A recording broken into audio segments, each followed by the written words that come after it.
Normal po ba na ganito kalaki ang wini-withdraw ng isang government agency? Is this normal? Nakakita ka na ba nito ng other government agencies na ganito kalaki ang withdrawal? Wala po. Unusual po ito.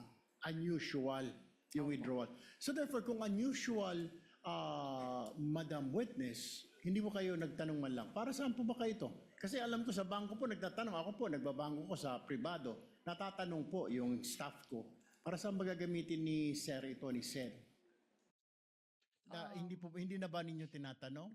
Kasi po may advice naman po siya. So, kumbaga dumaan naman po ito sa proseso nila. Kaya, I don't think po na Pero magtanong pa kami. what is the SOP? Ano pong standard operating procedure pag may mga malalaking withdrawal? Or exempted pag mga government agency, lalo po't mga matataas na ahensya ng pamahalaan?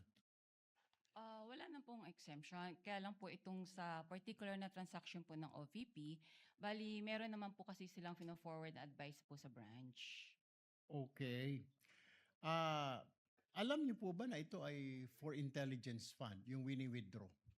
Hindi po. Hindi niyo po alam na Intel fund ito. Opo. Pero nagduda po kayo sa ganitong kalaking halaga. Is that correct?